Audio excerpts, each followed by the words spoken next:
Hey y'all, it's Chat with Kat, and I am taking my hat off for Lisa Marie. I have spent this afternoon going through her lyrics of Lights Out, and I mean, I've always loved the song, but when I really dug into it, I put my English teacher hat on. That wasn't it. I don't usually wear hats. But boy, this song, she was so talented, and it's a shame that she had to live in her dad's shadow because she's really talented. So let's get into it.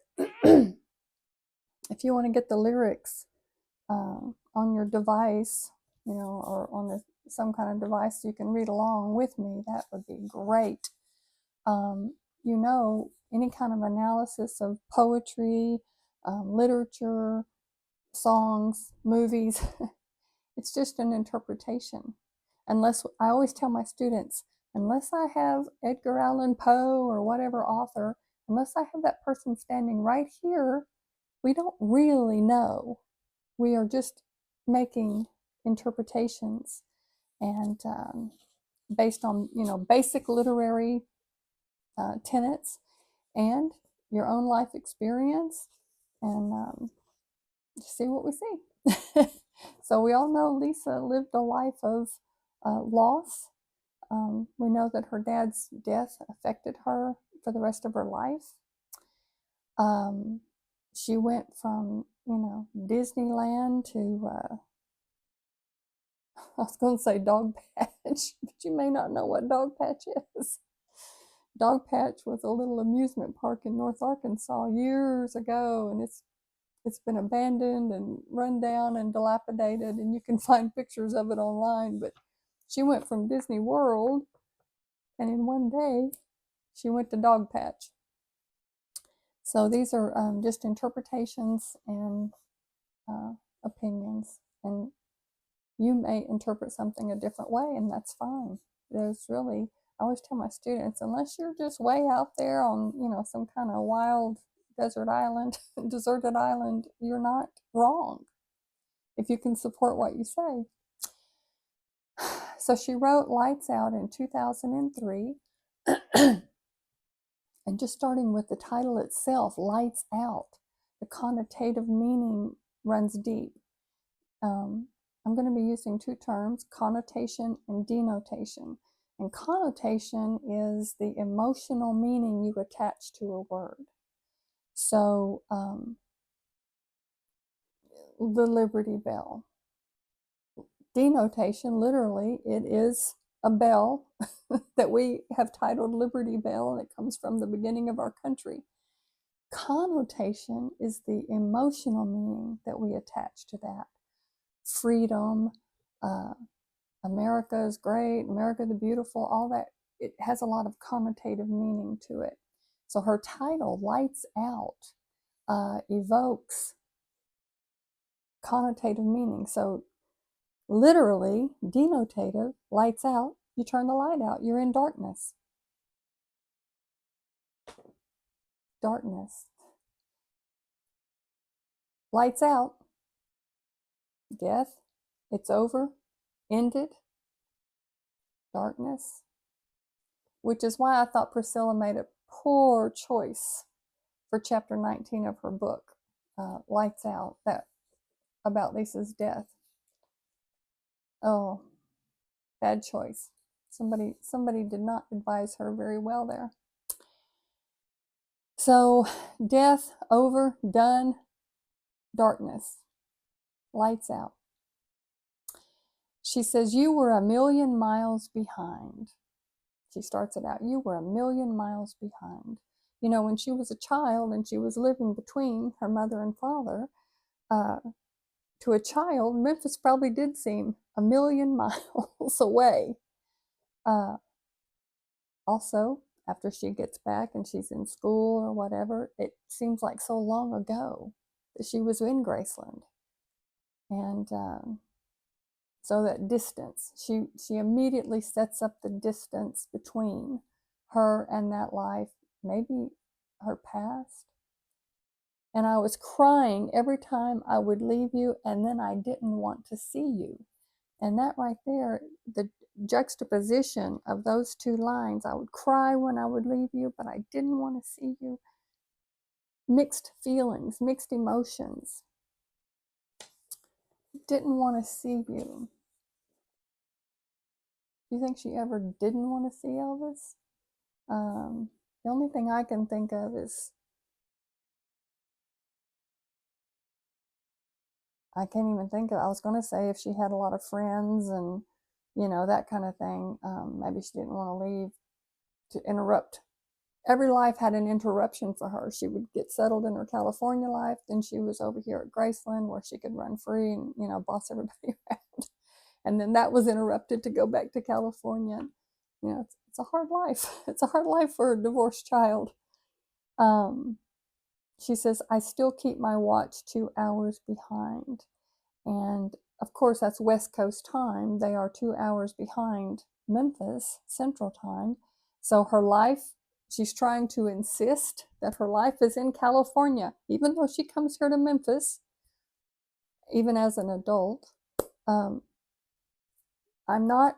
This is not my life. Memphis represented, after Elvis died, represented the darkness, pain, loss, grief, responsibility for Graceland.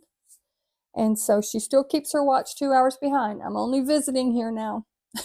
My life is in California. And then the chorus comes in, the refrain. Someone turned the lights out there in Memphis. What a great line. It has so many meanings on so many different levels. Memphis was the Mecca for music. It was the Mecca, and that was over. Elvis lived there, and boy, the flurry of activity, people coming and going, and the Lisa Marie playing, you know, people watching it at the airport. And, you know, Memphis is the center of kind of the center of the United States. It just was the hub of activity and life. It was bright, it was fun, it was lively, and someone turned the lights out. Darkness over death. That's where my family's buried and gone. Last time I was there, I noticed a space left next to them in Memphis in the dam back lawn. And we all know she's referring to the meditation garden. And if I'm correct, there is a space next to Minnie Mae over on the left side. It's just enough for another grave there. Of course, we all know that's not where Lisa was placed. She is in her own sarcophagus. That was a word I learned from Priscilla's book. Next to Ben, above ground. Now, she does say the dam back lawn. And if you've been to Graceless, if you've been to Graceland, and even if you haven't, you've seen the layout. The meditation garden is sort of on a side lawn. It's not in the back. So back lawn is an artistic choice here, a poetic choice. So let's think of the connotations that back lawn invokes. The backyard is a place where family is. It's a separation between the public on the street and the family. So back lawn, we can think of family, good times. You know, that's where they would, any family, think about your backyard, you know, have gatherings back there and it's good times and all that, but it is family and it's private. It also invokes a certain privacy. So let's see here, a side lawn, if she said in the damn side lawn, that doesn't carry the same weight as the damn back lawn. So the back lawn that was a place of joy and life is now the damn back lawn. Too many memories? Okay, back lawn provides separation between the public and private life. Life happens on the back lawn, picnics, games, family recreation, but lights out, no life, and now she curses it. Let's see here. I didn't know that I was in the crowd. Now, I give that two different meanings. I didn't know I was in the crowd. When Elvis was alive and there was a crowd around him all the time, that was just her life. You don't know any different, right? She didn't know she was in a crowd. He was just her dad. This is her home. But there was always a crowd around Elvis. And then the other way that I interpret that is at his death, because she and Elvis had such a close bond, but death became the barrier to separate them. And once death put the barrier there, she became part of the crowd of grieving mourners. That crowd at the gate, all were there because they love and mourned Elvis.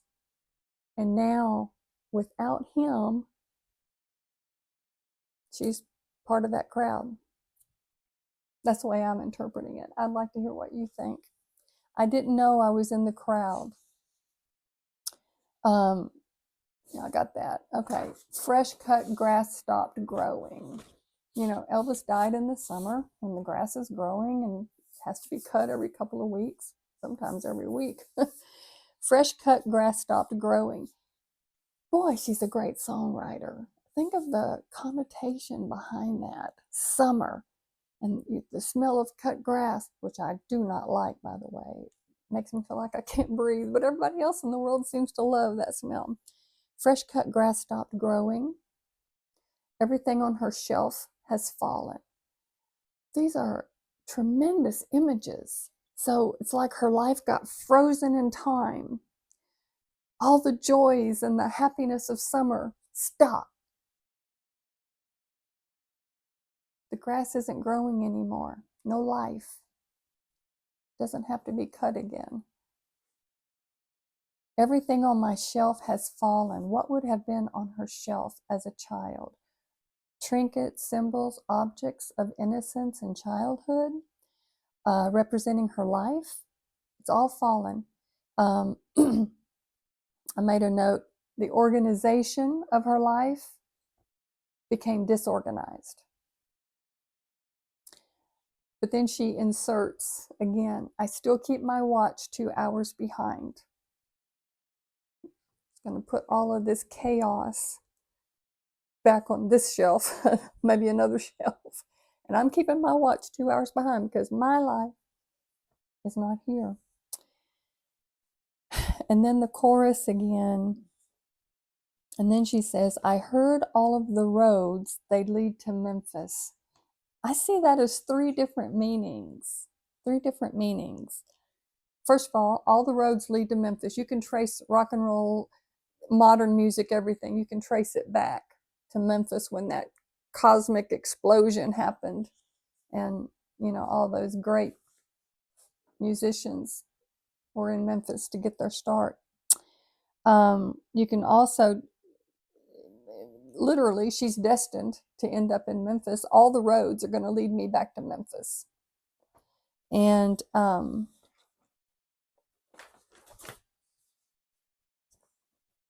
she's naturally following in her father's footsteps. It doesn't matter which road I take, it's going to take me back to my roots. She comes by it naturally. She's Elvis's daughter. She can't escape that. So all the roads are going to lead back to him. You know, she all through her life, she had this issue of self-identity away from him. She says, except for the one, all the roads lead to Memphis, except for the one I'm stumbling down. Could she mean she's on her own path and it's not smooth and, you know, stumbling? That word stumbling gives us a connotation of maybe unsure of your footsteps, clumsy, haven't learned to walk this path with grace and confidence yet.